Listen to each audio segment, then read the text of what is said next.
Hi friends, welcome back to the Flavour Feast. ഇന്ന് ഞാൻ വന്നിരിക്കുന്നത് ഒരു സ്വീറ്റ് റെസിപ്പി ആയിട്ടാണ്. വളരെ സിമ്പിൾ ആയിട്ടുള്ള ഒരു സ്വീറ്റ് ആണിത്. കേസരി, പൈനാപ്പിൾ കേസരി. റെസിപ്പിയിലേക്ക് കടക്കുന്നതിന് മുമ്പ് നമ്മളുടെ ചാനൽ ഇതുവരെ സബ്സ്ക്രൈബ് ചെയ്യാത്തവരൊന്ന് സബ്സ്ക്രൈബ് ചെയ്യണേ.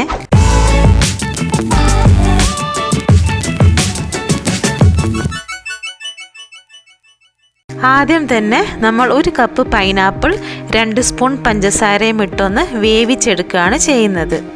ഒരു 5-6 മിനിറ്റ് വേവിച്ചെടുത്താൽ മതി.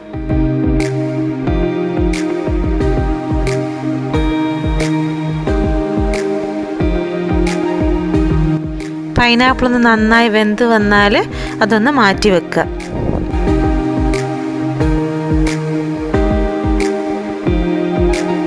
എന്നിട്ട് അതേ പാനിൽ തന്നെ ഒരു 2 ടേബിൾ സ്പൂൺ നെയ്യ് ഒഴിച്ച് റവ ഒന്ന് വറുത്തെടുക്കുക. ഞാനിവിടെ ഏകദേശം 1 കപ്പ് റവ എടുത്തിട്ടുണ്ട്. റവ വറുത്തെടുക്കുമ്പോൾ തീ എപ്പോഴും നന്നായി കുറച്ച് വെക്കണേ. ഒരു 5-6 മിനിറ്റ് വറുത്തെടുത്താൽ മതിയാവും. നല്ലൊരു സ്മെല്ലൊക്കെ വരും റവ നന്നായി മൂത്ത് വരുമ്പോൾ. ഇനി അതിലേക്ക് 1.25 കപ്പ് നല്ല തിളച്ച വെള്ളം കൂടി ചേർത്ത് കൊടുക്കുന്നുണ്ട്. അതൊന്ന് മിക്സ് ചെയ്ത് അപ്പോൾ തന്നെ ഒന്ന് മൂടി വെക്കുക.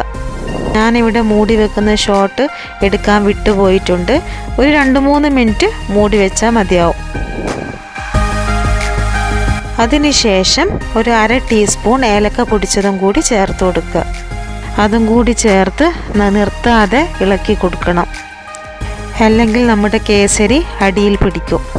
ഒരു 1/4 ഭാഗം വേവായാൽ നമ്മൾ വേവിച്ച് വെച്ച പൈനാപ്പിൾ കൂടി ഒന്ന് ചേർത്ത് കൊടുക്കുക.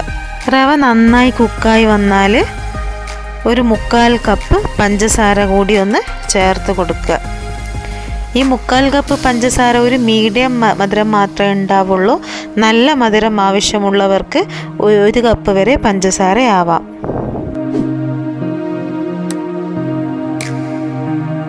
പഞ്ചസാര ചേർത്ത് കൊടുത്താൽ നമ്മുടെ കേസരി ഒന്ന് നന്നായി ലൂസായി വരും.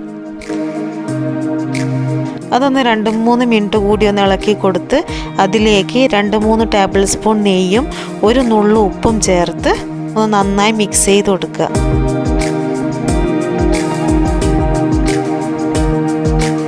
വറുത്ത് വെച്ച അണ്ടിപ്പരിപ്പും മുന്തിരിയും കൂടി ചേർത്ത് വാങ്ങി വെക്കുക. നമ്മളുടെ ഈസി ആൻഡ് ടേസ്റ്റി ആയ പൈനാപ്പിൾ കേസരി ഇവിടെ റെഡി ആയിട്ടുണ്ട്.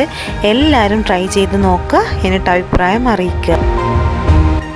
മറ്റൊരു നല്ല വീഡിയോയുമായി അടുത്തൊരു ദിവസം വീണ്ടും കാണാം. Thank you.